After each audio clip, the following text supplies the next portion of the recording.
Hafa Day, welcome everyone. The Committee on Health, Tourism, Historic Preservation, Land and Justice is now called to order. Today's Wednesday, September 30, and the time is 6:03 p.m. Notices for this public hearing were disseminated via email to all senators and all main media broadcasting outlets on Wednesday, September 23rd and Monday, September 28th, 2020. The notice was also published in the Guam Daily Post on the same dates. This Zoom meeting is hosted by the legislature's MIS staff and my staff, and the host will mute all Zoom participants until called upon by the chair. We have one agenda item for this 6 p.m. hearing, and we had a similar hearing on the same exact bill at 1 p.m. today. So these two hearing reports will be combined as one report on Bill 239-35, which was introduced by Senator Mary Camacho Torres and Speaker Tina Rose Muñoz Barnes. It's an act to add a new Article 3A to Chapter 12 of Title 10, Guam Code Annotated, relative to adopting the Nurse Licensure Compact, and to add a new subsection D to Section 12307 of Chapter 12 of Title 10, Guam Code Annotated, relative to establishing additional duties of the Guam Board of Nurse Examiners to facilitate the licensure of nurses under the compact. I'd like to acknowledge the presence of my colleagues, Senator Mary Camacho Torres, who is the sponsor of the bill, and the minority leader, Senator Terlaje. Thank you, senators, for being here and for being here at the earlier hearing today. I will now invite the sponsor, Senator Mary Camacho Torres, to introduce the bill. Senator. Thank you, Madam Chair. Good evening, everyone, and thank you for joining us for the 6 p.m. continuation of the hearing on Bill number 239-35. I introduced this measure alongside Speaker Tina Muñoz Barnes last November 2019 to address what has already been a persistent problem on the island. Long before the COVID-19 outbreak, Guam was battling a nursing shortage. Our public and private hospitals had been forced to divert emergency patients, even though they had the bed capacity to take people in. At an oversight hearing held by this committee last October, Administrator Lillian Posadas of GMH noted that the lack of registered nurses was affecting GMH's ability to utilize several units across the hospital, not just the intensive care unit. The message was clear that nurses are understaffed and overworked, and we needed to recruit more. That was over 10 months ago. Since then, Guam, like the rest of the world, has been embroiled in global pandemic for more than 6 months, increasing the demand on an already strained healthcare system. So strained that the number of GMH employees that have caught the virus has reportedly increased in recent weeks, with more than half of them Guam's nurses. So how would the Nurse Licensure Compact benefit Guam? Well, the NLC would allow nurses in other NLC states to practice on Guam without having to obtain additional licenses. Unlike the single license model, a compact license would expand access to nursing services across the country quickly and efficiently. It would further enable nurses to practice in person or provide telehealth nursing services to patients located across the country without having to obtain additional licenses. In terms of disaster relief, the NLC allows nurses to immediately cross state borders and provide vital services in the event of a natural disaster or other emergency, without the need to wait for a declaration of emergency. There is also a cost-effective strategy in the long term, as nurses do not have to obtain additional nursing licenses, making practicing across borders affordable and convenient. Finally, the NLC establishes a more efficient process by eliminating redundancy and duplicative regulatory processes and unnecessary fees. This is a practical benefit that we are seeing great need for today. While Governor Lulian Guerrero temporarily waived current licensing requirements at the beginning of this pandemic, allowing us to contract traveling nurses to help fill the gaps, many of these nurses have been held up by the vetting and credentialing processes. This has resulted in Guam Memorial Hospital having to request an extension of the Department of Defense active duty medical staffers who are serving as a stopgap measure until long-term recruitment in the hospital can take place. Adding Guam to the Nurse Licensure Compact would have streamlined the burdensome paperwork the Guam Board of Nurse Examiners is now facing with the arrival of traveling nurses. This is because all nurses practicing under a multi-state license must meet a minimum set of licensure requirements, including a fingerprint federal criminal background check. These requirements are based on the highest regulatory standards for licensed healthcare professionals. Multi-state privileges are removed from nurses when disciplinary actions are taken against a home state multi-state licensure. Under the NLC, members have access to the shared database containing the licensure, work, and disciplinary history of each compact nurse. This would simplify the vetting process, eliminating red tape and conserving precious time. It also addresses a common response to this bill, which is whether it would be simpler to just recruit from the surrounding regions, such as the Philippines. While I think we can and should recruit as many qualified hands as we can, this pandemic has clearly demonstrated a dire need to not only recruit more nurses, but to do so quickly and efficiently. Relying on a system supported by the resources of the compact may have allowed current traveling nurses to get from airplane to hospital much faster. While Bill 239 makes it easier for nurses in other NLC states to practice on Guam, I want to address any rhetoric that portrays this bill as taking away opportunities for local nurses. Even with all qualified hands on deck, the mobilization of GDOE nurses, incoming nurses from abroad, and our recent graduates, the unfortunate reality is that we do not have enough to adequately care for our island. We didn't before the pandemic, and we certainly don't right now. What is further absent in this discussion is that Guam is in desperate need of specialty nurses who possess the years of experience that simply cannot be demanded from our recent graduates. It has always been my intention to ensure Guam retains its nurses, which is why I had included an exemption for local graduates in this bill. While I have since learned that this language would be considered a material deviation from the compact and will therefore have to be removed, I am still committed to working with the UOG Nursing Division and the board on opportunities to expand our local nurse force here on Guam, whether it's through wage growth or employment-based benefits. I just want to thank all of you here that have joined me tonight for this public hearing. And I hope that to all of our healthcare providers, I want you to know that we are listening to your call for help. And I believe that this bill is one remedy that can help alleviate all that you've had to encounter during this pandemic in terms of your long hours and your selfless dedication to caring for our island. Siduos Masi, Madam Chair. Thank you very much, Senator Torres. I'd like to also acknowledge the presence of Speaker Tina Muñoz-Barnes. Thank you, Speaker. Thank you. We'll now hear from the Guam Board of Nurse Examiners Chairperson, Bernadette Santos. Good evening, Senator.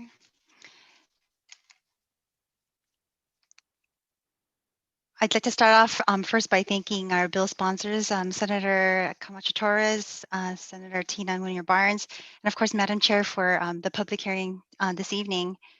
My name is Bernadette Santos, and I'm here to testify in support of Bill 239-35. I serve as the chair of the Guam Board of Nurse Examiners and have been doing so over the past year and a half. And prior to the chairmanship, I served as a community RN board member for about 3 years. I'm also the nurse manager for the Department of Veterans Affairs, or the community-based outpatient clinic in Agana Heights. And my testimony today does not reflect any opinion on the part of the Veterans Health Administration. I'd like to also acknowledge Zenia Piscina, who is our EO at GBNE, who began with the board just over a year ago and really has hit the ground running in the effort to move NLC along. I was first introduced to the Nurse Licensure Compact when Dr. Kevin Hitosis, the immediate past chair of GBNE, and our former executive officer, Marlene Carbolito, initiated the conversation with the GBNE board members. During a National Council of State Boards of Nursing annual conference back in August of 2017, Dr. Hitosis had a chat with Mr. Jim Puente, the NLC director, and from there, the pursuit of finding out if NLC was a good fit for Guam was born. And why wouldn't it? The Council of State Governments website reports that there are more than 200 interstate compacts in the US. And one of those compacts allows for us to use our Guam driver's license to drive in any state or US territory. It is understood that the license holder possesses the knowledge and skills to operate that vehicle safely in any jurisdiction. So in a simplistic analogy, the Enhanced Nurse Licensure Compact does that for nurses in the US. If we make another state or jurisdiction our new home, we turn in our Guam driver's license and we acquire a license in that new home state. Having a multi-state nursing license enables you to practice in any of the 34 states that are participating in the compact. So for someone that moves to Guam and decides to make it home, you go to DMV to update your driver's license. And then you'd have to go to the nursing board to update Guam as being your primary state of residence. So what's so great about NLC? There are 2 million nurses with compact licenses. Being part of the NLC gives Guam marketers another bullet point in their advertisements to attract nurses to come to our beautiful island. We are always in a nursing shortage, as you've heard for the better part of today, and we'd be able to attract more nurses, particularly specialty nurses. I've had the privilege of being the supervisor for our 5 military spouse nurses, and they've all expressed how much they really love Guam.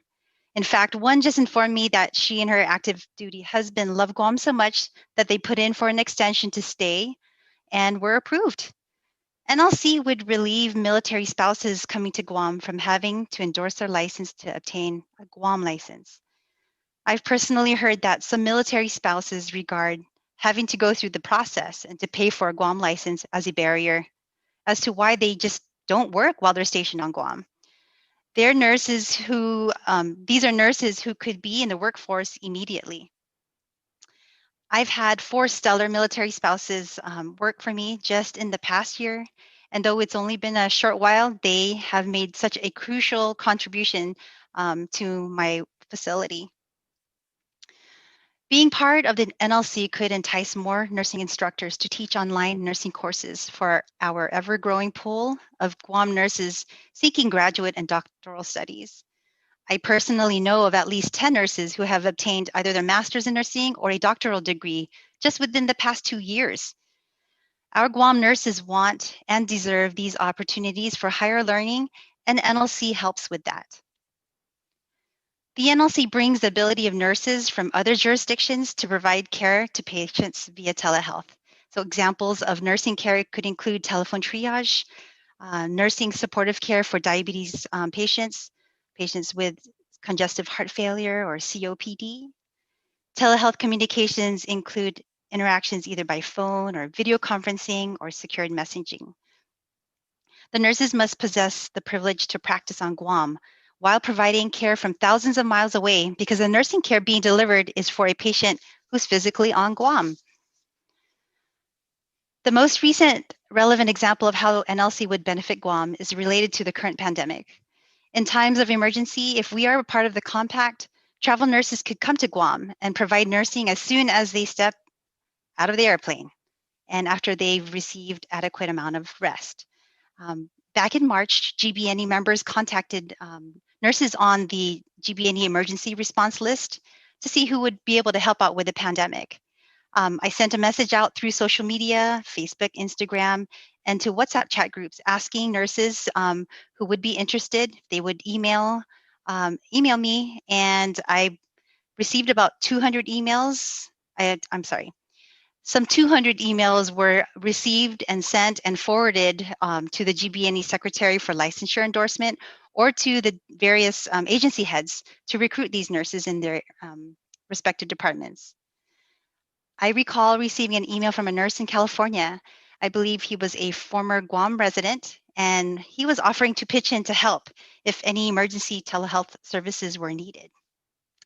We also received an email from a military spouse living in Japan who was willing to come to Guam to assist.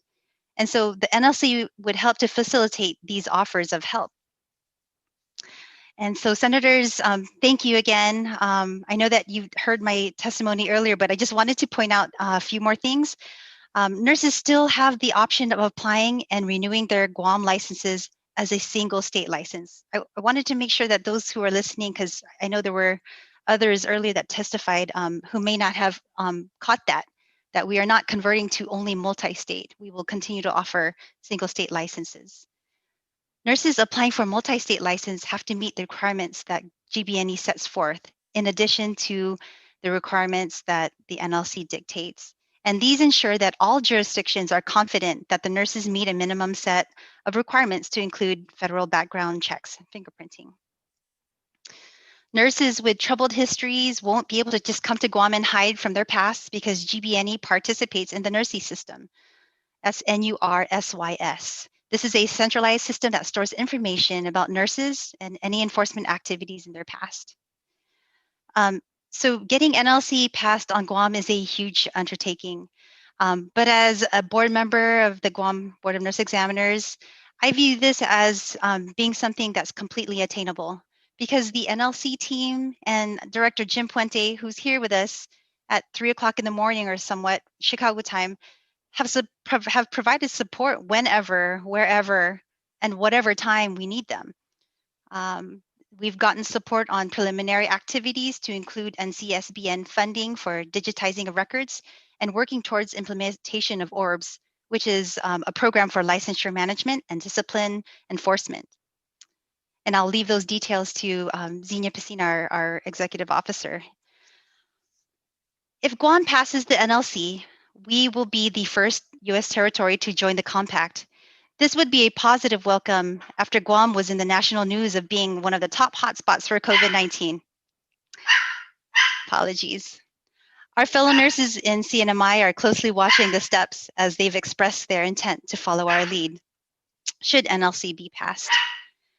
I'm so sorry. Lillian Posadas from GMH mentioned earlier that, and others have addressed that pay and NLC are definitely some steps that need to be taken to address the nursing shortage on our island. And NLC is not the silver bullet for that, but it will help. And since my dog here is barking, I just want to say thank you for listening to my testimony today, and I ask you to vote in favor of passage of the bill. Thank you. Thank you. We'll now hear from Xenia Piscina, the HPLO Administrator, the Health Professional Licensing Office of the Department of Public Health and Social Services. Oh, I'm sorry. She provided testimony earlier. My apologies. And we are going to incorporate that testimony here. We will now hear from the Vice Chair, Kevin Hatosis of the GBNE. Thank you, Senator Terlaje. Good evening, Senator Therese, Senator Taitegui, and Senator Tinamuna Barnes. My name is Dr. Kevin Hatosis. I'm a nurse practitioner and the Vice Chair of the Guam Board of Nurse Examiners. I'm testifying in favor of Bill 23935, the nurse compact licensure, which affords nurses the mobility to practice in different jurisdictions. I see that the big advantage for the NLC would be the uniformity in background checks, which affords us another layer of protection for our community here in Guam. Other advantages include the online nursing education, which affords our population and students the opportunities for higher degrees and advancement in different specialties. And of course, it allows for access to a larger pool of specialty nurses in other jurisdictions who may be needed in our area should disasters occur. The other advantage that I see that the NLC has for us would be modernization of our office. We've had for many decades a very slow processing office when it comes to licensing, and this would add another layer of efficiency in terms of processing licensees. And I just wanted to add what my colleague Bernadette Santos had mentioned earlier about the NLC licensees who would be candidates who have unencumbered licenses elsewhere. So that would definitely elevate the standard of care for having individuals, nurses in different specialties come to our island. I just want to say I ask you to please consider this bill. I am in favor of it, and I hope your vote is positive for it too. Thank you very much. Thank you, Dr. Hatosis. We will now hear from Mr. Jim Puente, who is joining us from off island. Mr. Puente, the director of the National Licensure Compact. Thank you, Senator. I'd like to address a few items, and the compact has already been so eloquently spoken of by those who preceded me, and I think they've had the opportunity to do this on a number of occasions that they're becoming experts in their own right.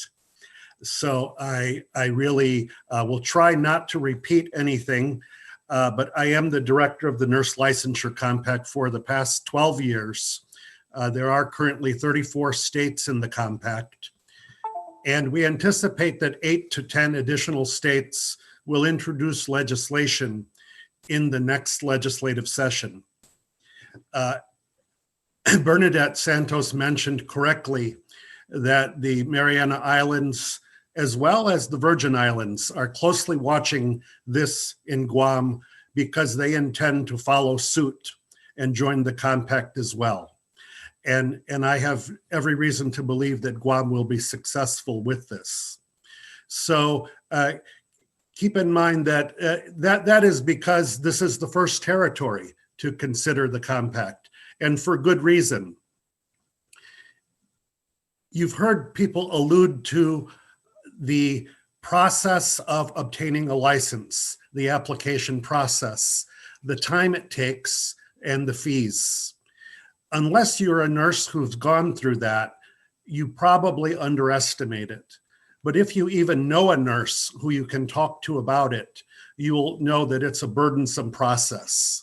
And that's precisely why the compact was developed, to have the ability for a nurse to be able to practice in other jurisdictions without having to go through the process of paying fees, filling out paperwork, and waiting. And believe it or not, sometimes that wait results in a nurse not getting a job and staying without a job because the job could not wait. There are many things, and I'd like to address, I've been asked to address some of the fiscal impact, but I'd like to start there and say that this is a very broad discussion topic. Dr. Hatosis referenced the modernization of the GBNE. That's one aspect of this. But I think the most important aspect is public protection for the people of Guam. Public protection that hasn't been in place to this date because Guam has not had federal background checks. Guam is in a small group of under 10 jurisdictions in the United States that does not require federal background checks. You can imagine that if you're a bad nurse, the place you want to go is a place that doesn't require federal background checks. You then become a magnet for these types of nurses. And I know that this is the case in those various jurisdictions that don't have such background checks. Public protection is woven throughout the Nurse Licensure Compact. It includes elements which, in our national database, allow us to tag a nurse who's under investigation, which you otherwise would not know if you were not in the compact. This is a statutory requirement in the compact. The licensure system that Guam will get, as Dr. Haitosis said, called ORBS, is the state-of-the-art system that we haven't talked about yet, but is something given in kind to GBNE, but at a value of several hundreds of thousands of dollars. The expense related to implementing criminal background checks is all borne by a grant from the National Council of State Boards of Nursing. These are all things that bring Guam up to the standards of mainland boards. And to be able to recruit nurses from the mainland, these 2 million nurses that Bernadette talked about, who all have a multi-state license. But more importantly, they've met the same requirements. They've met the highest standards for licensure. As you know, a multi-state license means that a nurse isn't going to have multiple licenses. And so that means that nurses who are in the mainland who have a Guam license but also reside in a compact state are going to stop renewing their Guam license. So if you've ever heard of a revenue loss associated with the compact, that's where it comes from.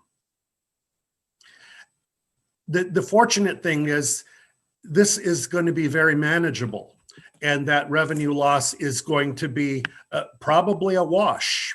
And I say that because the loss is balanced with the fee that's going to be paid for nurses who want to obtain a multi-state license.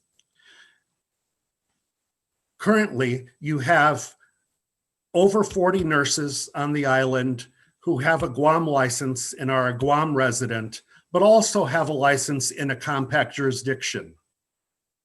It's going to make sense for those nurses to obtain a multi-state license, because that one license is going to cover not only those 2 or 3 states that they currently have licenses in, but all compact jurisdictions. It would be saving money for them to have one multi-state Guam license than to have multiple licenses. I think also the novelty of this multi-state license now being available on Guam will mean that others of the 1,700 nurses on Guam will also want a multi-state license. The overall anticipated loss that we calculated was $8,600. This is a small price for the level of public protection and the staffing of specialty units in the hospital that it may bring. But of that $8,600, these 40-some nurses who we anticipate will get a multi-state license because they have several licenses, that cuts that loss in half based on an average $100 multi-state license application fee. That means that if we get at least 40 nurses on the island of the 1,700 to apply for a multi-state license and pay $100, we've already broken even. I just want to make that clear, because sometimes there are urban myths that a board of nursing suffers terribly fiscally due to joining the compact, and that's not the case. That has not been the case in the 20-year compact history or in the 34 states that joined the compact. I do not anticipate any need to increase licensure fees in Guam due to joining the compact. That's all I wanted to say, but I'm always happy to answer questions. Thank you, Mr. Puente. We'll now hear from Ruth Gurusamy.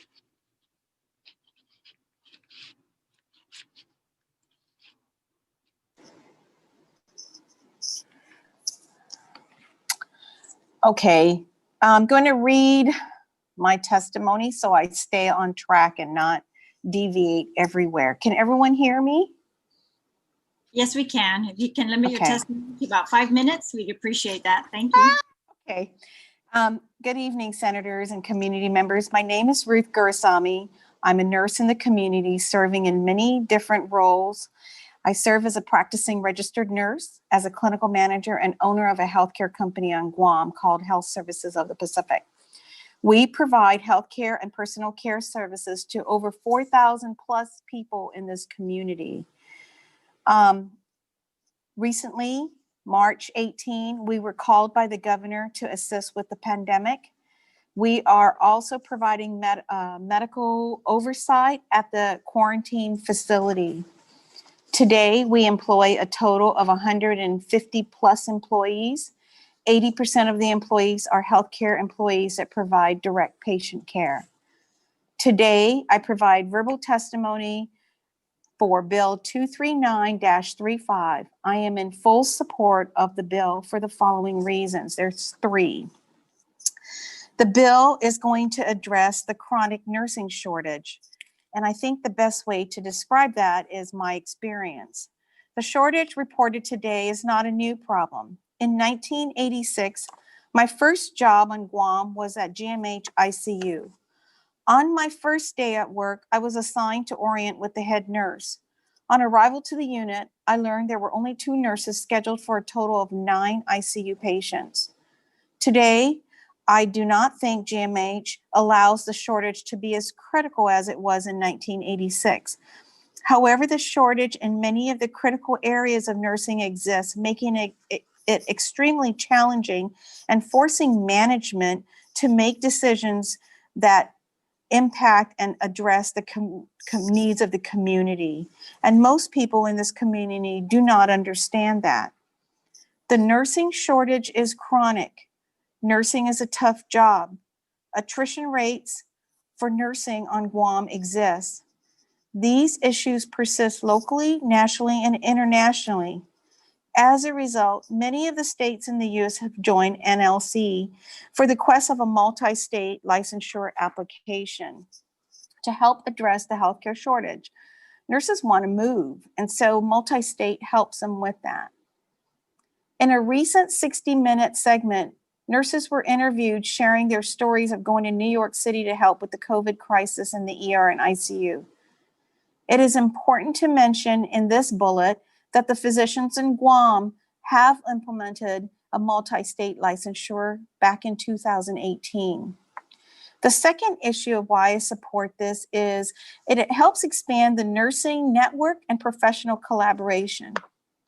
We love to go to conferences and meetings, and we love to go to that not for a junket, but we like to go to it so that we establish additional network and professional collaboration. And these face-to-face encounters have created long-term networking and professional bonds for everybody in this testimony. It is these partnerships that I think through NLC partnership will establish professional and personal friendships from good nurses around the country or the world. Just imagine the value of being a member of NLC. For example, I'm going to give you one. UOG can now develop a collaborative agreement between universities and share faculty to teach courses. I think they need a maternal child faculty right now. And imagine if we could hire a maternal child faculty to come here during the winter months and teach the courses. And in another example, I would like to hire a nurse 2 to 3 months of the year, which will allow our staff to take their leave without a serious impact on the shortage of nursing for our agency. Of course, I would set up the vacation time around between November to February. So this will allow our nurses to go on vacation and allow the nurses in all these states that have snow coming to come out here and enjoy the warm weather. So I added a little punch in there and I said, winter is coming, and I'll see if you guys understand what I'm saying. On the third bullet, I think this is the simplest one, and it's been said over and over with the group, that nurses love to travel. They work hard and they play hard. So I'm going to just say it in a simple way. Winter is coming. Who wants to rake leaves? Who wants to shovel snow? Who wants to layer up, and who wants to live 20 below? I know Mr. Puente is going to be living in that, but a lot of nurses, 2 million nurses, might not want to do that. We love fun, we love sun, and we love the warm weather. So imagine working a shift, then you can get out into the water, paddle out into Mon Bay, watch the mantis swim, and watch the sunset. You can only do this on Guam. Winter is not coming here.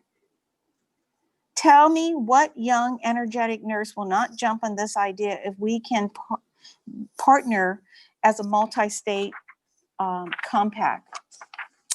Finally, my point in support of this bill is the impact on the business and economic sustainability. This crisis points out the need to retool the workforce. It's been said from several in this group, from the 2 p.m. testimony and now, that there are many nurses' aides that work in the hotel industry because they pay better. But today, they need a job. So if we could retool or redesign the tourism workforce, which is a service industry, and give them a new skill set for the healthcare industry, yet another service industry, we can address many aspects if we are a member of the NLC. So the first aspect I want to point out is expanding nurse education. We can build these career paths that everyone's been talking about. Nurse educators can be hired and address these things. Again, we need to do this between November and March every year because we will attract these nurses. We need to improve our recruitment process for national and international levels. There's a lot of nurses that live in the Philippines. They're ready to come back out. The president has lifted the ability for these nurses to travel. They don't want to go to Chicago. They don't want to go to Michigan.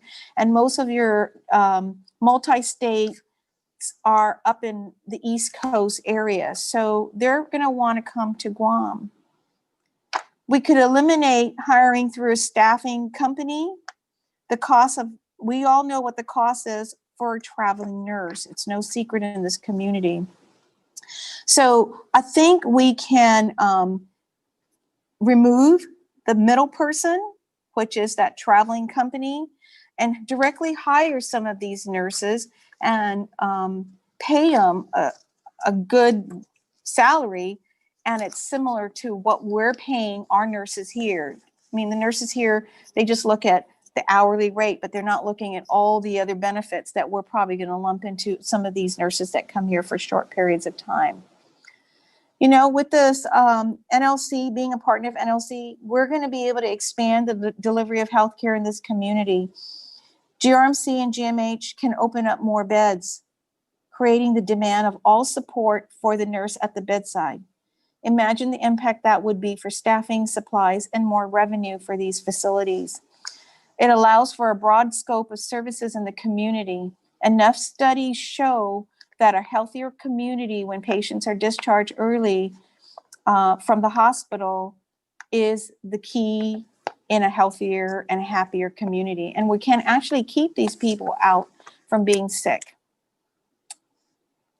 So I say, I'm going to share two stories. One is just yesterday, I went to go see a patient who was at GMH for 2 months. She was in ICU for 6 weeks. She said she had many different nurses that took care of her, local nurses and traveling nurses, and she loved every one of them. She said that one of the traveling nurses told her that she would like to rotate between Guam and her home state. She has 2 elderly parents that she needs to go and check every so often.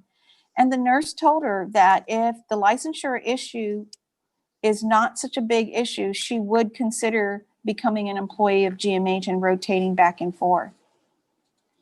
In 1974, I've been on Guam since 1974. And when I graduated, I went and got my nursing degree.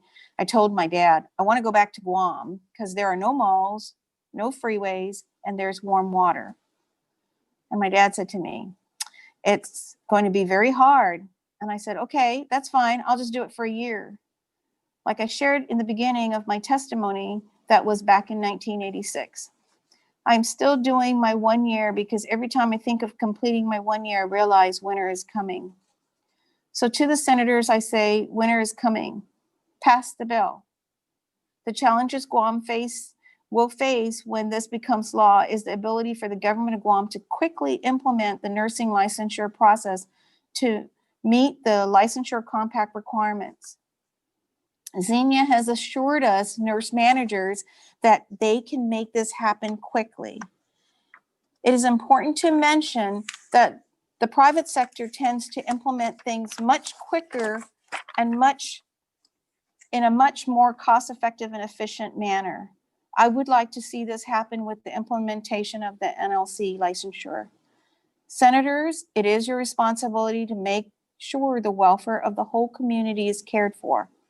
Pass Bill 239. This should have happened 2 years ago. Winter is coming. Nurses could come to Guam and work. Thank you for allowing me to read my testimony. Thank you, Ruth. We'll now hear from Timothy Fedenko. Timothy.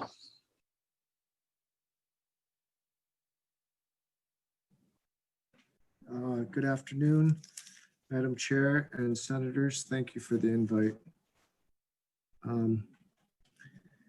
I've been listening to your roundtable and I caught a little bit of the morning session.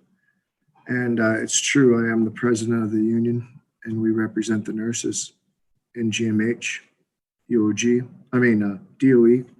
We don't, however, represent any nurses in GRMC. In fact, we've reached out to several of them, but they have fear of joining the union, and so they backed away. This is kind of a tough bill at this time, and I know Robert Cost testified earlier, and there was a little bit of pushback on that. And it's a tough time because of the COVID situation, and our nurses are not getting the double pay that they are justly deserved right now. And the real issue to me is the pay. I see good things with NLC. I got to admit, the fact that they can have one certification over multi-states. I have many nurse friends. That's a good thing for the nurses. And I don't think there's going to be a lot of lost revenue there. James explained that. That's a minor issue. But some of the issue, revenue or loss I worry about is, and I don't know, traveling nurses, do they pay taxes in their home state or do they pay taxes on Guam?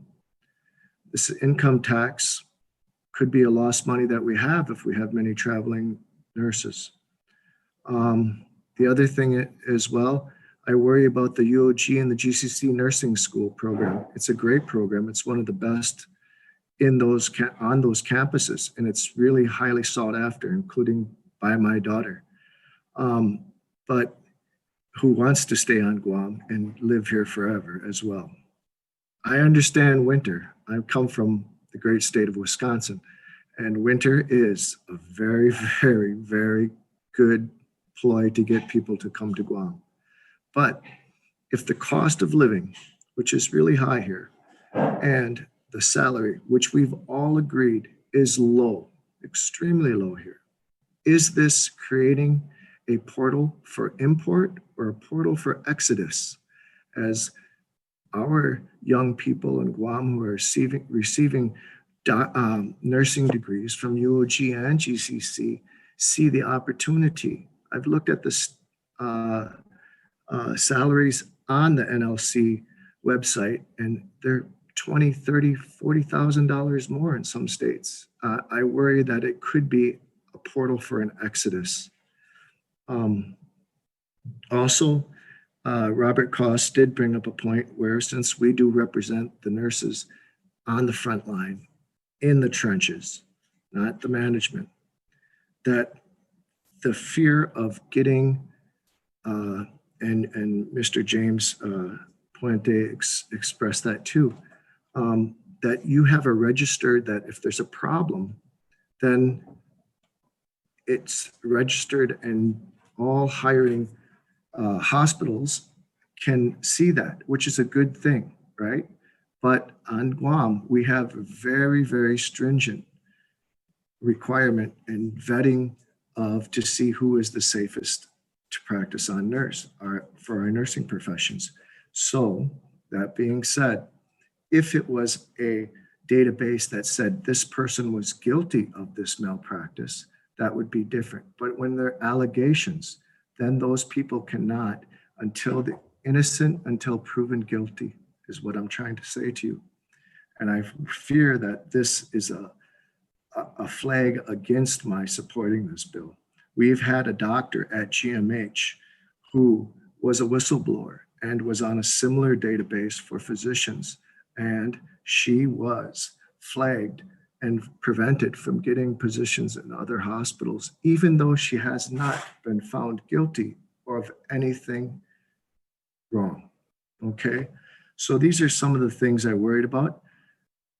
I have to say that I cannot fully support the bill with these questions still out there. Thank you.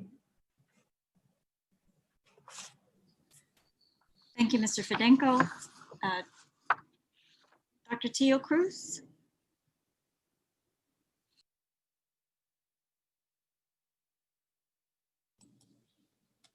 Hi, I'm Teo Cruz. I'm a registered nurse, and I'm also a executive director for the American Pacific Nursing Leaders Council, and also a part-time faculty at the University of Guam School of Nursing, and also with the grants, with the cancer grants. My testimony actually tonight is very simple, and it's kind of just looking at the digest of the compact. Mr. Puente, you mentioned a little bit on the fee, I forgot whether it was $100 increase or $100 for each nurse to participate in the compact. And you also mentioned the loss and the gain of the revenue. I was wondering whether or not what you really looked at regarding the loss and the advantages of being in the compact.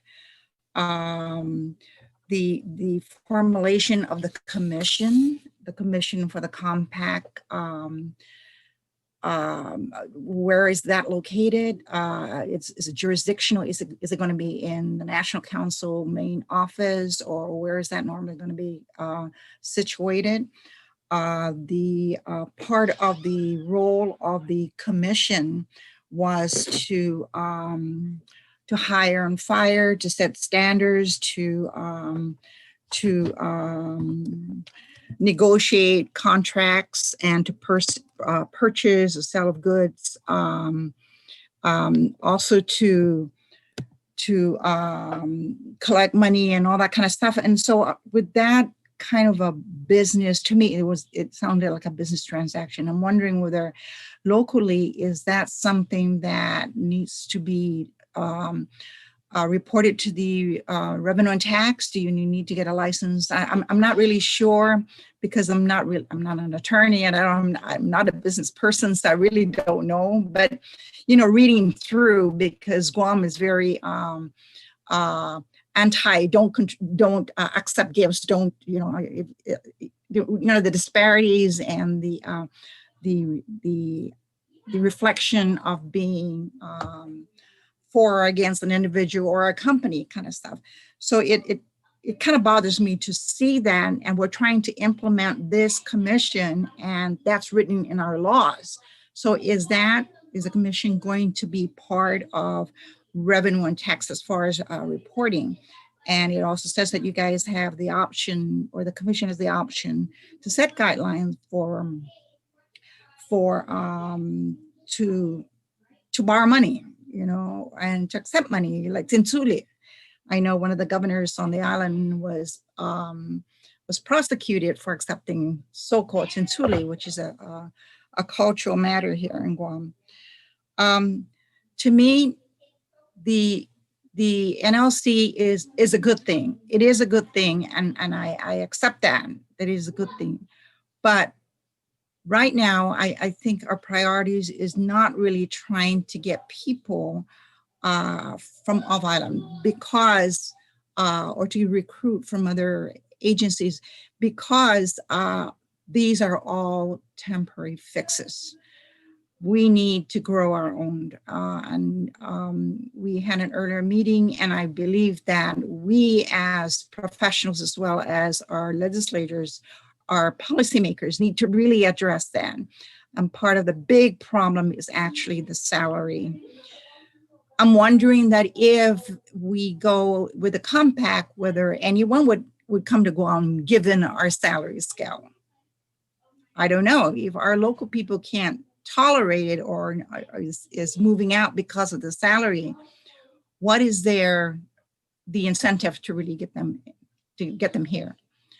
The other thing is that I think that if we get into the compact, as I said, it's really good, but somebody mentioned earlier as far as Exodus, it may be, and I think that was the Timothy from the union, I forget where you were from, that may be an exodus or a funnel for our people to leave.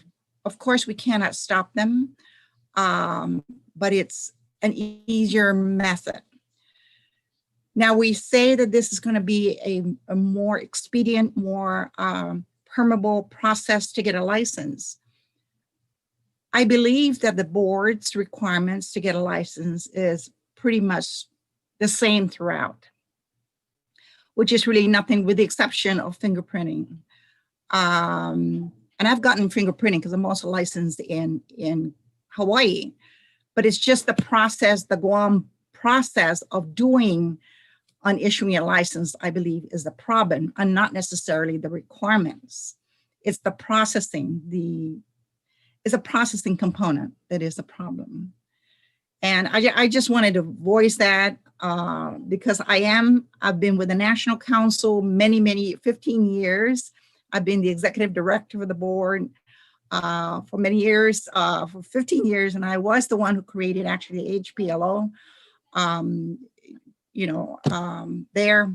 So I'm kind of partial with NCSBN, but at the same time, I'm looking at what is it for the island. Is this something that also is taking away the power of the board, the power of the unique environment, the unique status of Guam, where we have the flexibility of change. Maybe within a year's time, we can change. My understanding with the compact, this legislation is a package deal that, and then you can correct me if I'm wrong, James, is a package deal where we cannot make amendments to it. Either we live with everything or perhaps not until it's revised, and you can correct me with that one. That's pretty much what I wanted to say. Thank you, Senator Terlaje.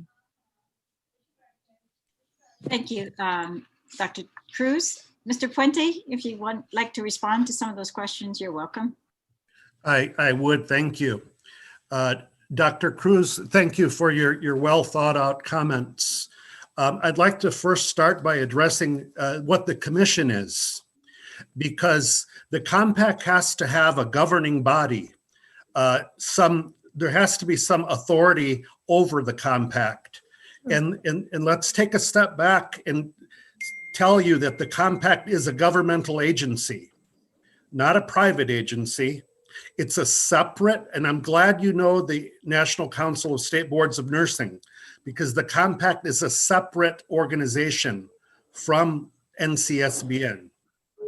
And that organization was born when the first two states joined the compact. So it has its own leadership, like a board of directors, and it has its membership. The membership is the commissioners. The commissioners are the head of the board of nursing in each compact state.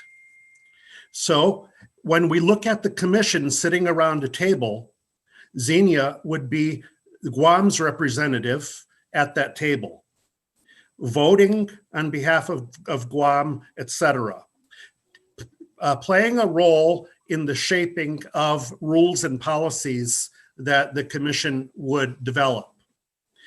Let's talk about the authority of the commission, because the authority of the commission is solely limited to the multi-state license, not to your scope of practice and not to anything else. But the authority of the Compact Commission is the multi-state license, its issuance, and the implementation of the compact.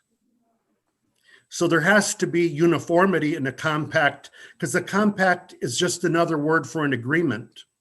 And it's an agreement in the form of a statute. And obviously we all know statute.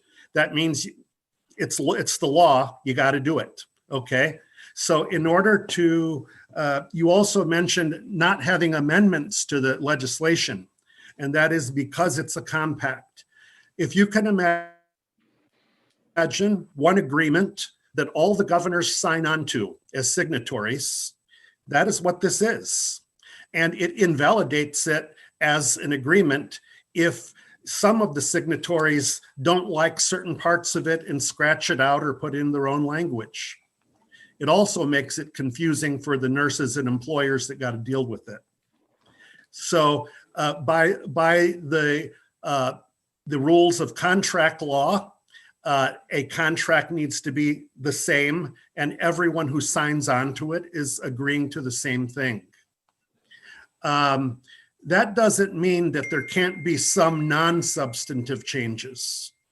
But when it comes to the requirements for a nurse, in particular, what is required of a nurse to get a multi-state license, that needs to be the same throughout the compact. The commission, in order to keep the fee down, a low fee of what the states and jurisdictions pay to be a member, the commission doesn't own much. They don't have a building, they don't pay rent. What they do is they have a memorandum of understanding with the National Council of State Boards of Nursing. Each state or each jurisdiction that's a member of the compact pays $6,000 per year as an annual fee. That the commission collects. And what they do with that, in part, is they pay $50,000 per year to National Council of State Boards of Nursing to provide them with all the staffing they need, with the national database, with the grants, with everything else, all the dollars it takes to run the compact for the operations of the compact. And that's obviously, you can imagine that's a bargain. That fee also goes to legal fees that the compact has. And those legal fees tend to all be related to providing what we call technical assistance, in other words, education to states from someone who's a compact expert to help them to understand the compact provisions and how they're to be interpreted. You mentioned processing of licenses. We talked a little earlier about the ORB system. The ORB system makes electronic the whole application process, which means that it's going to happen quicker. Right now, we're on a paper and pencil system to some extent, or have been in the past, but this state-of-the-art system allows for everything to be done electronically, like it's done in many other states. We mentioned an exodus that was mentioned a couple of times. And I would say a couple of things. The fortunate thing is that everyone I've talked to, everyone I've heard in this meeting has said the correct thing, that the NLC is one piece of the pie. It's one piece of the overall remedy. And everyone seems to know a little more than I do about the status of nurse wages in Guam. So it sounds like you all understand that it's a multifaceted problem, the nursing shortage, that there needs to be work on it from a few different angles. And one of them is eliminating the barriers for nurses to come to practice from other jurisdictions.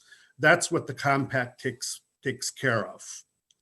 But obviously, I would anticipate that, like you did with the roundtable today, that you will continue those kind of discussions on how to remedy some of the other issues that exist. This is one piece of the pie. I do want to say that the decisions you're making, people tend to get caught up in today, meaning 2020 and the pandemic. Without the pandemic, this is something necessary because of the way that healthcare is going to remote patient monitoring and telehealth. Becomes very necessary for people in other locations to be able to help where there are shortages through telehealth. So something like the compact is something that you're doing for all the future generations after none of us are here today. And so it takes that type of a vision. I think I've covered all of the elements, hopefully, but there are no decisions related to who gets a license or who gets disciplined being made by the commission. That happens at the Guam BNE just like it always has. The commission staff is small, myself and an assistant. So it's not as if there is a place where all the multi-state applications come in and we process it.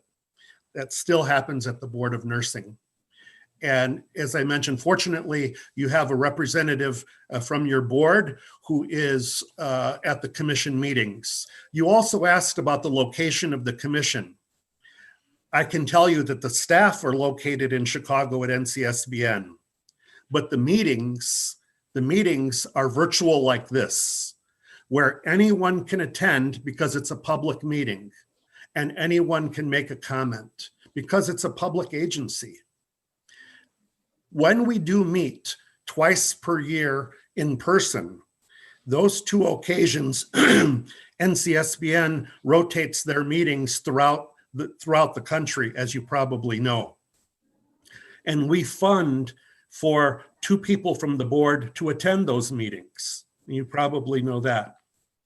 So I hope that helps in terms of where the meetings take place and where they're located, because obviously the commissioners are spread out throughout the country. And the meetings are either virtual or throughout the country. And to save money, we piggyback the meeting on NCSBN's meeting so that we don't have to pay for flights for the commissioners because they're already going to the NCSBN meeting. I hope that helps. Mhm. Thank you. Can I ask a question? Sure, Dr. Cruz, and then we'll hear from Dr. Hattori. Yeah. Would you mind?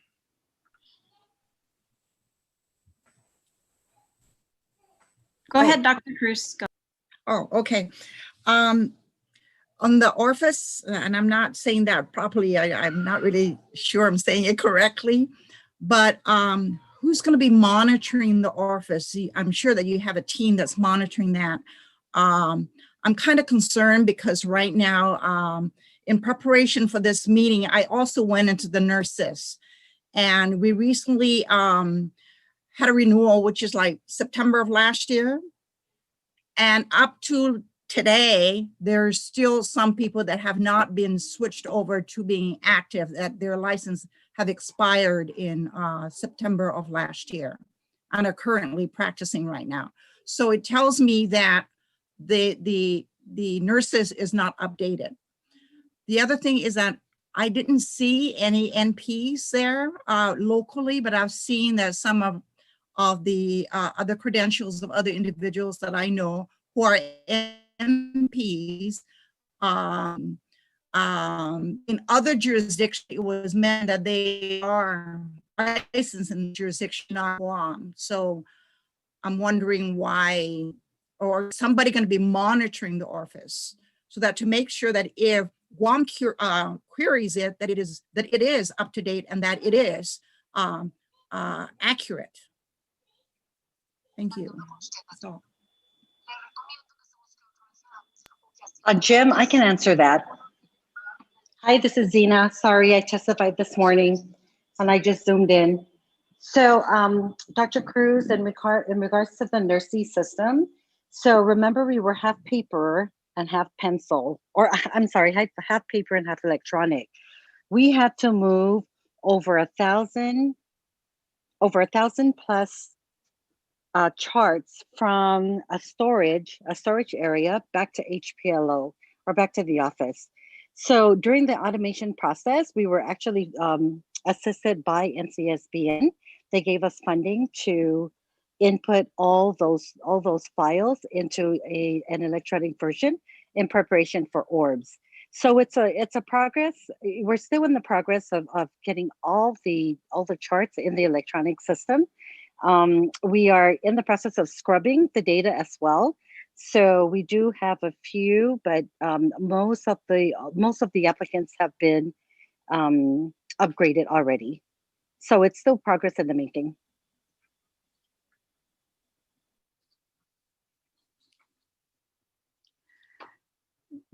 Dr. Teo, are you done? Yes, thank you. Okay. All right. And Xenia, just to follow up on that process is regardless of the compact or not, you were conducting that change and you had a grant to do that. That's correct? Correct. All right.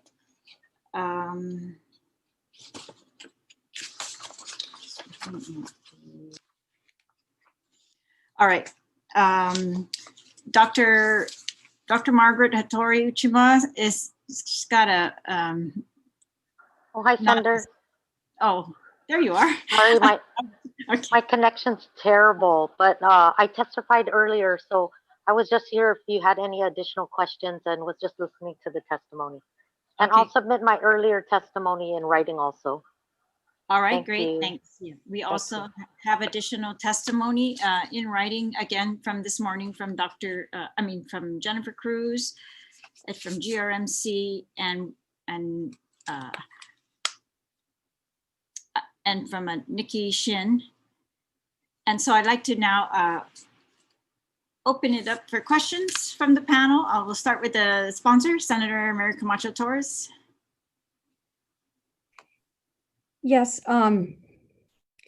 Jim, thank you so much for joining us today. I think that it was invaluable to have you explain things about the NLC that only you could probably explain to the extent that you did. But Bernadette Santos mentioned something in her testimony where she said when they were exploring the NLC, they were trying to determine if it was a good fit for Guam. Can you expound a little bit on why you believe the NLC is a good fit for Guam? Well, I think we've covered some of those things, but namely, you need a way to raise your standards. Someone said earlier that you have stringent requirements. A jurisdiction without federal background checks is among the lowest requirement. And so I think you're raising yourself up to the common standards that are in other states. And that should be welcome. It's certainly welcome by regulators and from people who are charged with public protection. I think that places that are remote probably have some telehealth going on, but telehealth is something that is growing exponentially.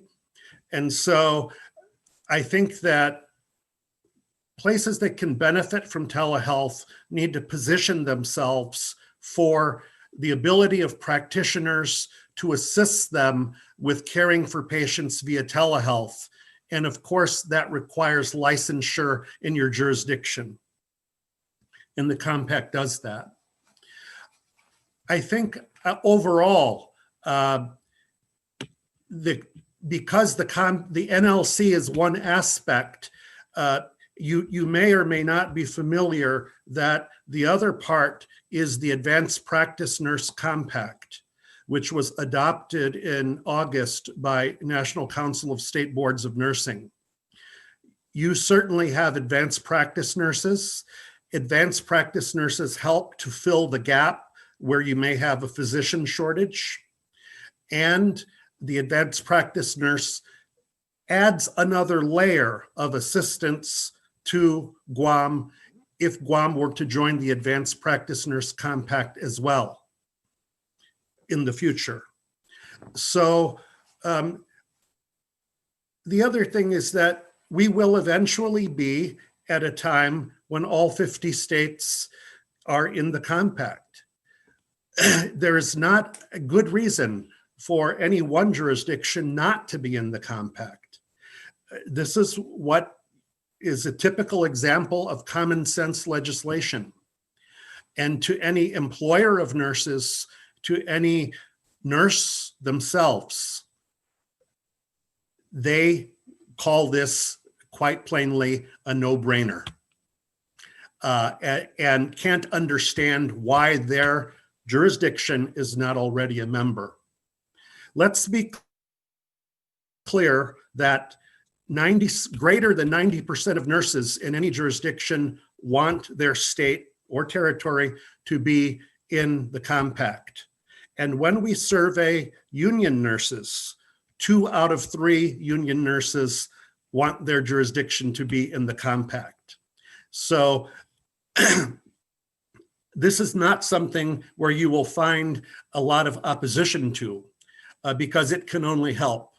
And let me make one point, that while the compact, because it's legislation, legislators can repeal it. If you ever found that you didn't want to be in it anymore, you can repeal it. It doesn't have to be forever, but no state has ever done that. And I think that once you're in the compact and you experience the benefit, you will see that it's a necessary thing. So I just add that comment about repeal, because I've sometimes visited states where they said, I feel like we're signing on the dotted line forever. And we're talking about legislation that gets enacted and could get repealed, if we're going to be quite honest about it. Thank you, Mr. Puente. Dr. Ito says you discussed the educational opportunities with being on the NLC, and that was one area in the roundtable about retention of nurses that was highlighted, the need for Guam to not only graduate RNs, but to cross-train and have active training of nurses to work in specialty areas like the ICU and and the urgent care. I just wanted to, if you want to expound on that, because I think that many of our nurses, even seeking advanced degrees, are availing of online courses, and certainly the ones on Guam could benefit from online instruction. Wouldn't you say, or do you have any comment on that? I do. Thank you, Senator Torres. Right now, what's happening among the various jurisdictions in the mainland are issues with the universities having to see whether or not they can accept students from other parts of the country. Sometimes the territories are excluded from an applicant applying for admission into a university. Having the NLC allows for online education and also and the opportunities for our students or our nurses to be able to expand their skill set. And I totally agree with you on that, that it's an important opportunity for them. Plus to stay home because they know that they want to help the community here. We have a good handful of nurses who have expanded their skill sets in master's and in the doctorate area and are currently practicing in our community in very specialized ways. So I think this is a plus for us. Thank you, and I appreciate that. Mr. Fidenko, I was wondering, in our first hearing that began at 1 o'clock, Lillian Posadas discussed a survey that she took amongst nurses at GMH, who I believe are members of the union, the GFT union. You mentioned that it's GMH nurses and DOE nurses. And of the survey that Lillian Posadas indicated, it was just a survey that she took herself personally. She talked about 33 nurses that she asked about this bill. And of the 33, 19 or 58% were in favor. 12 of them, or 36%, didn't have an opinion. And only 2 nurses, representing 6%, did not support. And it was specifically because of the salary and the belief that that nurses will leave island for higher salaries if they have multi-state licenses. But you and your other counterpart have testified that you're not in favor of this bill. Are you representing the true interest of the Nursing Association through a survey that you conducted yourself of their opinions, or are your opinions that were provided here in your testimony your own personal opinions? Because I'm not seeing any or hearing any data from either of you that these are in fact the positions of the nurses, notwithstanding the fact that the entire nursing leadership has come out in support of this bill and have provided very sound testimony for hours today. So can you comment on any actual survey that you conducted of your members? Senator Torres, you had a survey of 33 members out of 1,700 nurses that work on Guam? No, I did not have a survey. I Is that mentioned what Ms. Posada did? Lillian Posadas, when she was talking about general opinion about this, and she just talked about a survey of 33. So my question is, So have you conducted a survey, and can you disclose the findings of that survey, please? Yeah, we did not have a survey on it. I'll be honest with you. I don't think a survey unofficially conducted by Ms. Posada is a survey as well. I can tell you this much, that our nurses are extremely upset about how they've been treated on Guam by not getting double pay when the law clearly states they should. And the fact that a lot of the things you have brought forth from NLC can be remedied by you great senators, by changing the wages for our nurses, by streamlining the certification, by taking care of things we can do on Guam ourselves. And I think that we need to rise up and do the right thing.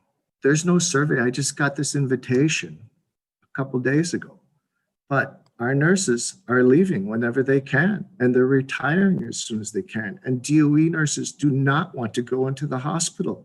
That's not their job. But the government right now is doing that. I'm not totally against the NLC, but I see that we can fix these things internally the way Guam can do it, and Guam has done it in the past. And I worry about UOG classes being eliminated when we don't need them anymore because we got off-island hired nurses and GCC classes. So there's a lot of things. And yes, this is purely my experience as a president of the union and hearing the hardships that the union nurses have to deal with, and the GRMC nurses who aren't intimidated by anti-union joining tactics on Guam. That's what my opinion is. It's purely opinion. Yes. Well, And I am represented them, I'm elected by them, and if they, for 3 terms. So I think they value my opinion. And I don't think anyone disputes any of the testimony about the need to explore salaries and incentives and benefits on Guam. And that, I believe, is a valid concern. But as we pointed out, this NLC bill is specifically for recruitment purposes. And those other matters do have a valid place, perhaps in additional legislation that we can enact. And Yeah, and James explained it. I mean, if it doesn't work and we don't see the droves of nurses coming in, if and when this bill gets passed, then legislatively you could change it. And that's a good thing to know. Thank you, Madam Chair. Thank you very much, Senator. Speaker Barnes, did you want to ask some questions or comments to the panel? Thank you, Madam Chair. Comments, please, and then maybe a question or two. I want to thank the author for extending a question because that was already one of the inquiries I had, so thank you. Sijus Maasi, Madam Chair, for giving me the opportunity to speak on Bill 239-35, and I'd like to thank the health professionals who have taken the time to be here this morning or today and even this evening. And I want to say thank you so much for your continued service to our people. I know that medical care on our island has come a long way, and you have been at the forefront of the transformation. So this means a lot to our people. And when Bill 239-35, as a lot of you know, was introduced last year in November to address the critical issue in our community of nurses shortage. And when I was asked to support this measure, I said I fully support this measure to help this issue because this has been brought up on more than several occasions. And simultaneous to introducing this bill, an article was posted on November 6th of last year, highlighting the critical state of our emergency rooms and hospitals on the island. At one hospital, the emergency room was filling up faster than the staff could admit them. And at the other hospital, the sick patients and those with cardiac emergencies were waiting in the emergency rooms. And, you know, right now, I can say that people are dying. And right now we have beds, but not enough nurses. I want to share that just last week, having a meeting with a week and a half ago with the surgeon cell, based on the conditions of those who had contracted COVID, and for some whatever reason may be, the shortage of nurses right now was looking at 66%, and I was really alarmed by that number. But I must admit that when we were working on this issue, a lot of our health providers said yes.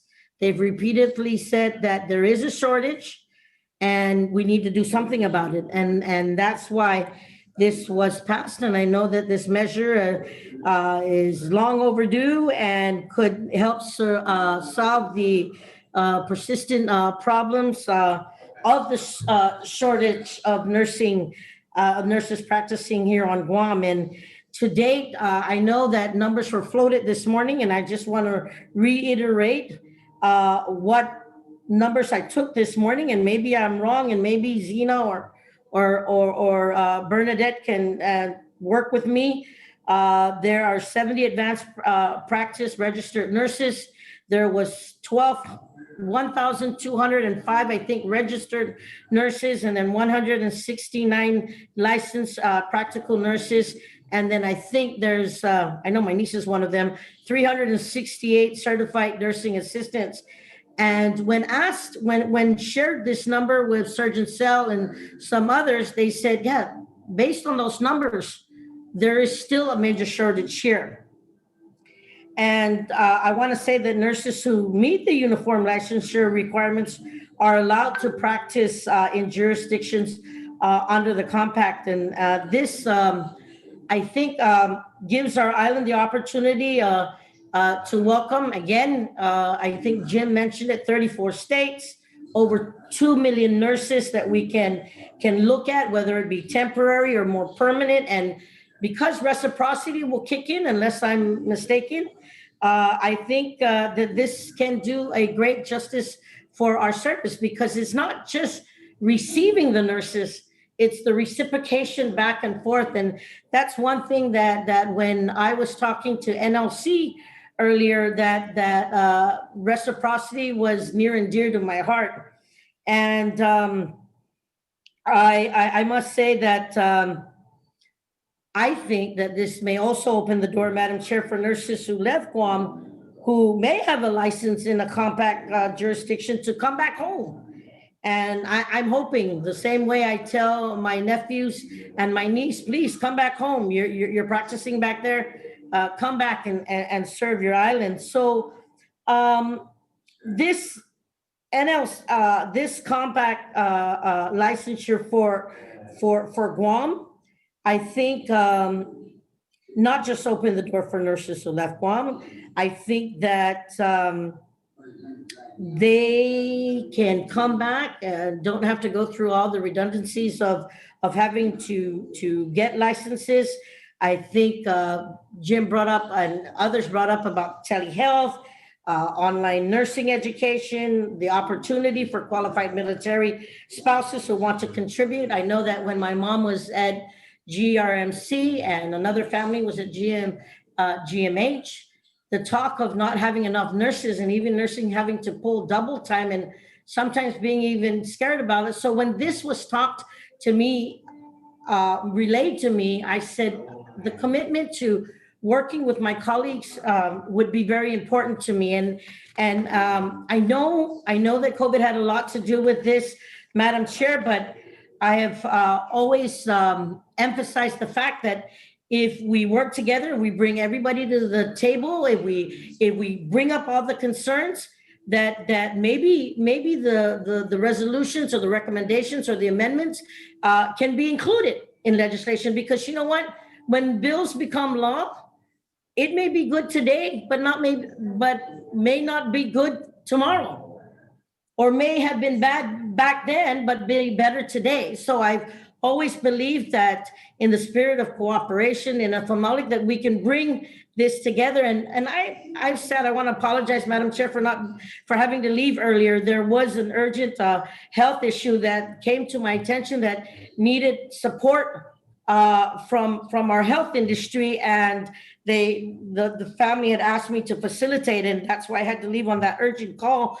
But I came back because I realized that the constituent said to me, all I need is some help, and if I can have the professionals help me. And I said, okay, let's see how we can facilitate with public health, with whatever health providers out there that can come and help a family that could not leave the home. So in this effort, I know that it's been more than 10 months to the author of this legislation, but we cannot give up.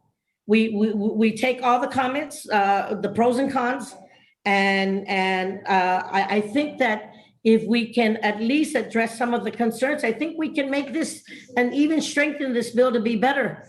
Because I'm not going to take away from the fact that even our surgeon cell here is saying that Guam is indeed short of nurses. Everywhere I turn, they're short of nurses. Even as of today, they're short of nurses. I have 4 traveling nurses that just moved into my brother's house next door to me. And I said, wow, they just came, and they said they're here to support the shortage that is here. But for these traveling nurses, it's only temporary. And my sister said to me, they came here and they said if there's one thing they could know about the island of Guam, it's about the hospitality and how they would love to try and continue. But they were here just recently and they just moved in. But I want to say to Dr. From UOG, Hattori, if Bill 239 was primarily introduced to recruit the nurses and giving the growing shortage that was proposed by both GMH and the board and other folks and other nurses around the industry.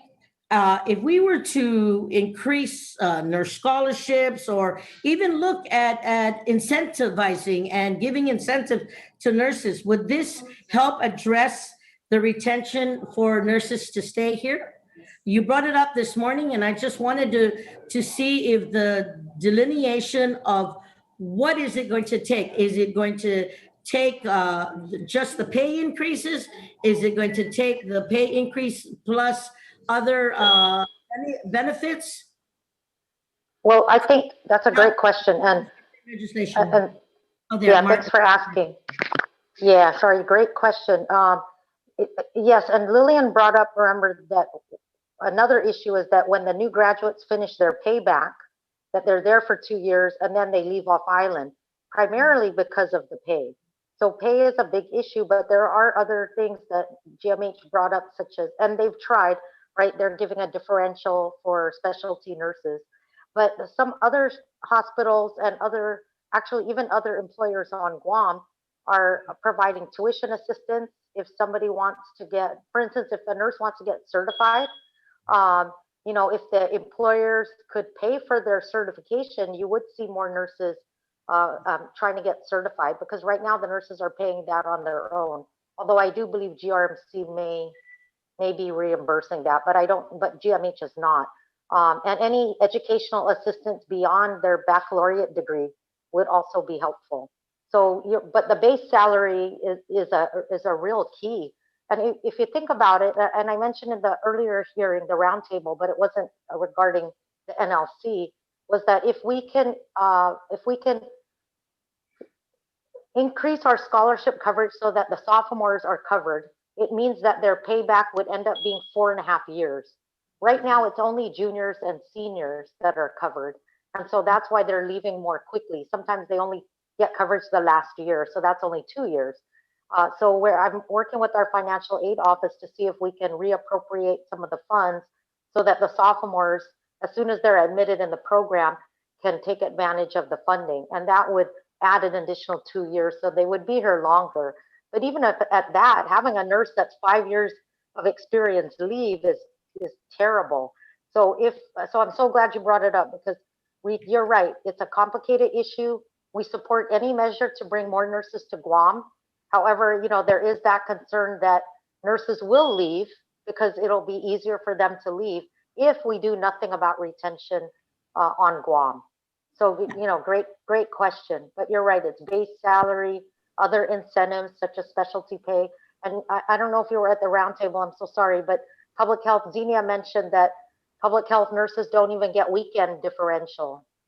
And so there are some little things that could actually be fixed, I think, easily. And Thank you, I appreciate that. Thank you, Doctor. That's why it's important that coming together, hearing the pros and cons are really important. And I think, Madam Chair, I just want to thank you for at least having this public hearing. And I know that January to today has been really long, but I know that a lot of it is just based on what we're experiencing globally. So I think in support of the author of this legislation, I think that this was a commitment to the nursing community, that we are listening and that we're going to move forward. And the ultimate thing is in this process of parity is how do we get to the magic number of 8? And I'm hoping that at least this legislation, Bill 239, will have its fair share on session floor so that we can share what's happening there. And like I said, making amendments can also help, and seeing what we can work with, because I want to, and if we have to do a separate legislation for nursing retention, and that's something that we can work with. So that's something that I'm obligated to at least try and work with all my colleagues here. So thank you, Madam Chair, for giving me the opportunity to come back and speak this evening. And again, my apologies for leaving a bit early on the first session. Thank you, Speaker. Senator Teitzigli, you're recognized. You're welcome.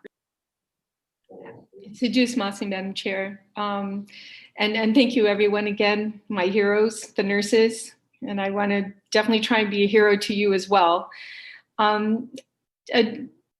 James, I don't want to mispronounce your name, so Director James, thank you so much for taking the time. I believe you're off island, and I greatly appreciate you being here today to provide a lot of our questions that we had.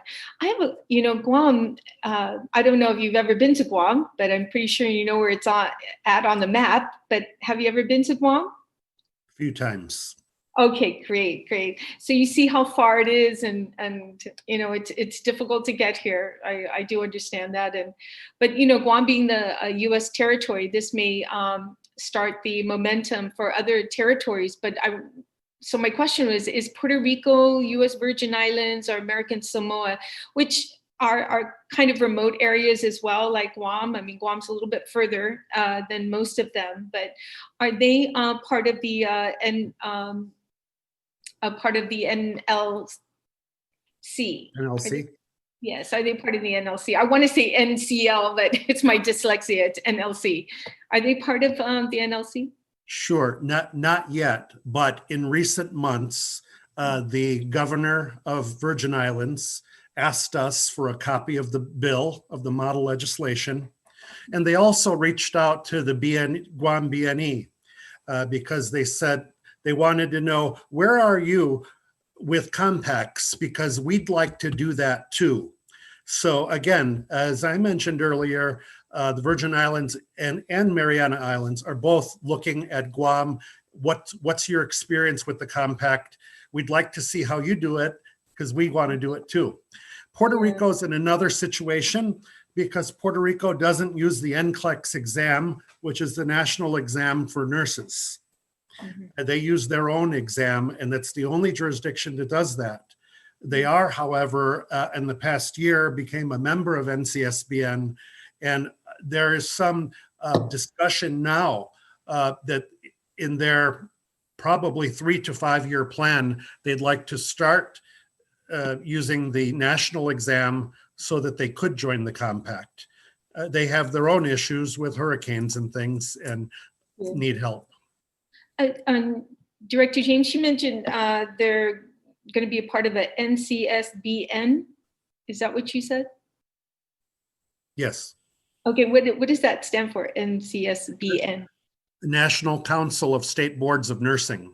Okay, I just want to make sure. So Puerto Rico has a board of nursing, but they're not a member of the national organization.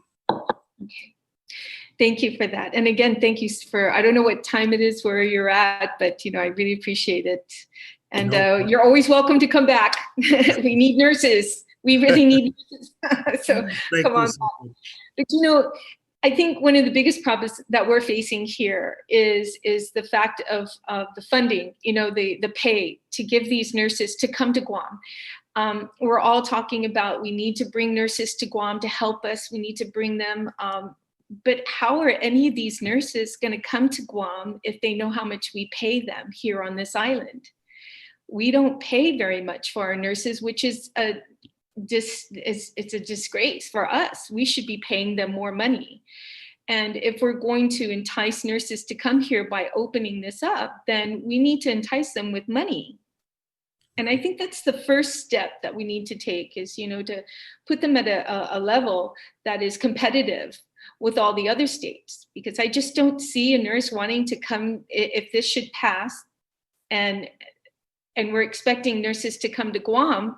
I don't see it happening if we don't have that salary to provide them what they can get in other jurisdictions. But I do see a lot of our nurses having opportunities in the mainland to go off and make more money, in other places, other jurisdictions. So I really like us to see us to get to that level where we can be competitive. I mentioned earlier, I heard that nurses in New York were making $5,000 a week. That's more than the doctors are making. And so it's very competitive out there, especially during COVID. So that's something I'm hoping that we can see, because it's about retention and keeping those that we are here. I appreciate everything that Margaret's doing, Dr. Margaret is doing at the University of Guam, and her insight. And I always look to her for any kind of information, but I think Madam Chair, I just want to commend you for taking this full day out of your schedule. I know you're very busy, to really go over this, having 2 public hearings as well as a roundtable to really thoroughly bring these questions out that will assist us as we look over this legislation, and make sure that we do it, the first step that's needed that would actually support this type of legislation, because I think the nurses really want this. I think they do, but I think we need to be more conscious about doing it correctly. Step 1, increase the salary, get the nurses to want to come to Guam in the first place. Well, thank you, Madam Chair, and thank you everyone for being here today. Thank you. Thank you, Dr. Kevin. Thank you very much, Senator, for also being here all day with us in these hearings. I did have a couple questions also I'd like to ask while we've got the parties here. So, of course, making licensing convenient, not the way it's been described, that our Guam licensing is inconvenient, or that it's a prohibitive to some nurses who are already on Guam from even applying.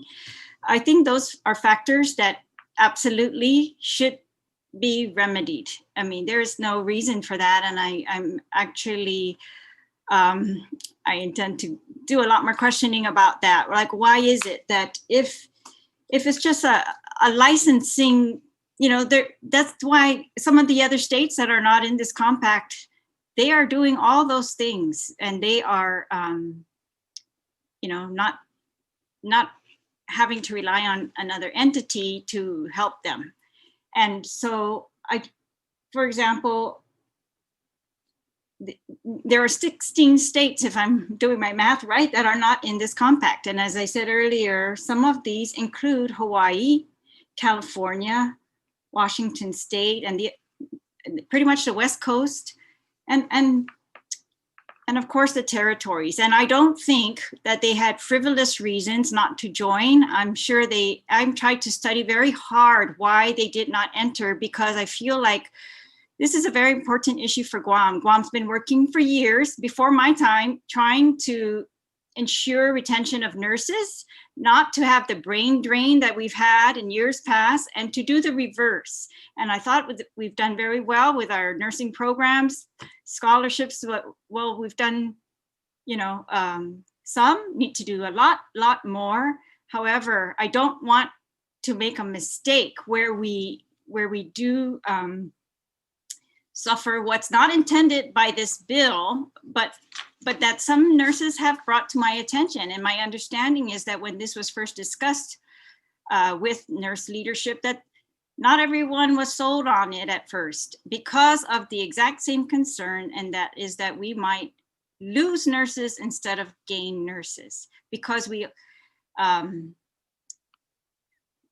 it's a convenient for licensing, it's not necessarily an attraction. An attraction is what we've discussed in other things, such as salary, such as nursing conditions, such as facilities, such as promotions, such as ability to get training and be promoted.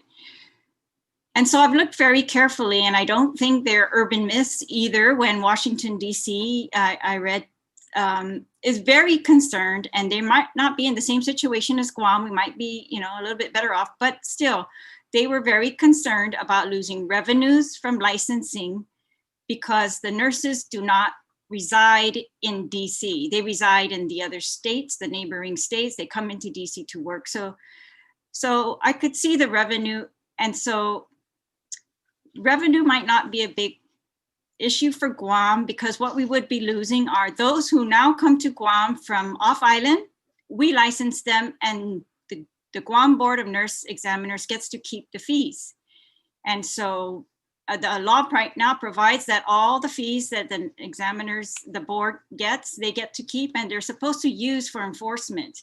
And this has been an issue that we have not actually, been able to do the enforcement throughout these health boards that are necessary because of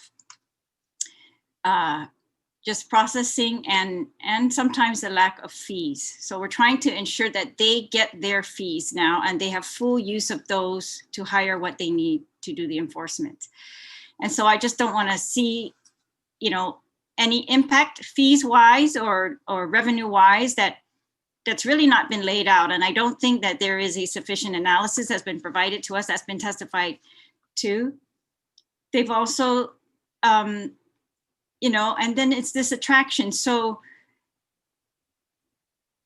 sorry, let me stick to the licensing. So the licensing, if Guam wanted to request federal background checks, Guam should do that. If that was what you are concerned about, first and foremost, by all means, why are we in the dark ages? I wasn't aware that we don't do that and that that's what every other state does, but that is very concerning. And that should be done. And I don't see why we should limit ourselves. If there is a way to streamline the process, and I've seen some comments from nurses online that in other states, their processes are streamlined, and I can't see why we cannot do that on Guam. And so we heard in our roundtable that these are some of the efforts that the Board of Nurse Examiners has undertaken in past years and currently, and in the future, the Guam Nurse Association is also looking to do some surveys. And so I just want to be cautious that, we don't want, if we can't tell the impacts, then we don't want to create impacts, that reverse all of our efforts. Some of the concerns in other states is that it will remove state licensing discretion. And so we've talked about this. Once you enter the compact, there's no discretion on the state board.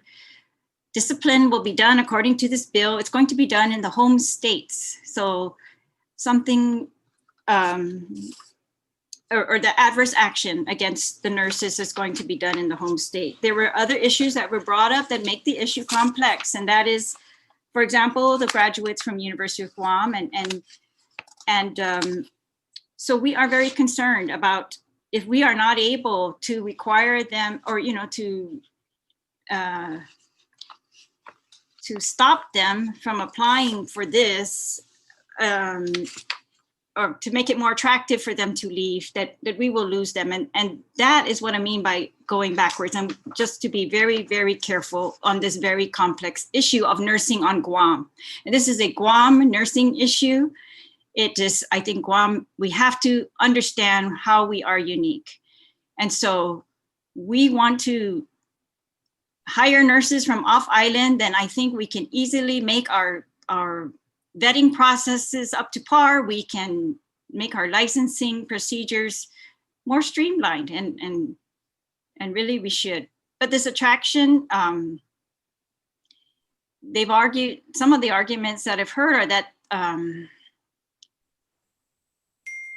having this multi-state license would make it attractive, or allowing a multi-state license would make Guam attractive to nurses. Now, I agree it will make it attractive to nurses that are here, perhaps, that they might apply, like military nurses we've heard, who are already here, they might apply. And that it is very convenient for employers who want to hire off-island nurses. I see that that will be very convenient for employers. But as for our retention efforts, or how we make Guam more attractive to our own nurses versus other places, that's of course the concern. And this was not my idea. This is what nurses have said to me. And these are what even nurse leaders have shared with me, that they are concerned, and I am concerned, and I'm trying to get as much information, through research and through this hearing, and to ensure that we don't make that error if that is a potential impact. And I read an article that says that the NLC was not keeping statistics on the different states. Mr. Puente, I think it was you that was quoted. Maybe you could just clarify, does the NCL, have statistics that show the impact to the states after passage of a bill like this? In other words, how many nurses were they able to recruit to that state versus the opposite? Well, I'd like to make a couple of comments. First of all, on that question, Mr. Puente? Yes. First of all, being able to quantify how many nurses cross a state border to use their multi-state license to practice in another jurisdiction is very difficult data to obtain. Generally, I think that the data is most easily attainable from the facilities that hire them, because they know how many nurses they hired from other states. For a board of nursing to obtain that information is more difficult. And so while I don't have access to that data, that's not to say it doesn't exist. All right. Do you have in any other state, as part of their statute, a provision that says graduates shall not apply? Have you seen that upheld in any other state? No, that's not a part of the model legislation. It's very, and I asked the Board of Nurse Examiners earlier and the other entities if there was any studies that were done, and there weren't like cost benefit analysis or actual impact on nurses that might happen here on Guam. So all right, I just wanted to share that those are my concerns, and I agree, if we can make it more convenient, then by all means, let's take the best parts of this. Let's open the doors to Guam. I just think, and timing is also important, that if we cannot shore up our retention systems at the same time, as many of you have said, that may have the opposite effect then of what we are intending by this bill. So I agree with the speaker. We should all work together to make sure that we do all of this work together, and that it's done to benefit our community and make sure that we are going to build nurses up for the future. And again, I don't think that, especially during the COVID pandemic, that any kind of allegations that this would have made anything easier during the COVID, I don't think that's correct, when we had complete waiver of the rules by the governor during the COVID to ensure that processing or any delays by the licensing offices were not going to be the issue. And that was the goal. And that they were the issue is a separate problem, and that hiring at public health and other agencies is delayed. That's another separate issue. I don't think, it's a processing issue in government of Guam. And those are things I agree that we as senators, we need to address all of these issues. So again, I am very grateful to all of you professionals who have come here for this hearing this morning, and those who come this evening. And of course, for the senators who have been able to be here and ask questions. And I will now let the sponsor close before we close the hearing. Senator Mary Camacho Torres. Thank you. I just want to express again my sincere gratitude to all of you who have taken the time. Today we were quite privileged to have a plethora of experts in the nursing industry come and testify in support of this bill. And if we were to just look at the benefits of the NLC, it is very hard to dispute or dispel the significance of coming into this compact for Guam, especially now. And, while we talk about access to nurses, we talk about telemedicine, we talk about educational opportunities for instructors or for us to participate in off-island instruction. The military nurses is also a very valid point that Lynette Fires talked at length earlier from GRMC. Not only do we talk about people coming to Guam, why is it attractive? Why would anyone come? The salaries are low, et cetera, et cetera. But we have to remember in the nursing industry that experience is also very important. And many nurses will come on board looking for experience, valuable experience that Guam perhaps provides in a very unique way with our demographics of people and our non-communicable disease levels on Guam. But in addition to that, we also have heard from Lynette Fires the opportunity for military nurses who would work here if the NLC was in place and they didn't have to go through so much effort for a license that would expire in 2 years. Another thing too is we have many dependents who live in foreign countries. For example, there was discussion about nurses in Japan who need to continue their nursing hours to maintain their active licenses. So there are all sorts of opportunities for nurses to come to Guam. And I just want to say too, as I did before, we can't have a hold on people in terms of their decisions in their professional and personal lives. We can have certain service hours, that payback hours for scholarships. And that's, a policy for the University of Guam in their scholarship programs to require a payback of certain years. But what I most am looking forward to is this NLC is a benefit to the nursing profession, but more importantly to the people of Guam.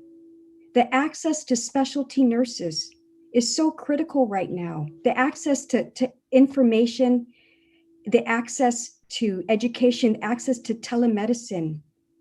Those are things that I can't overlook. The fiscal impacts, we've discussed this at length, and essentially it's negated. It levels off. And so we can't be so afraid to modernize. And that's why I join all of the nursing leaders in pushing this issue, because while it is so complex and while it may not be thoroughly understood, in essence, it is a true benefit to be part of this compact. And that on that, I want to rely. Being from Guam, being in a remote place where we don't always have access to education. Dr. Hitori talked about this. Dr. Kevin Hitosis talked about this.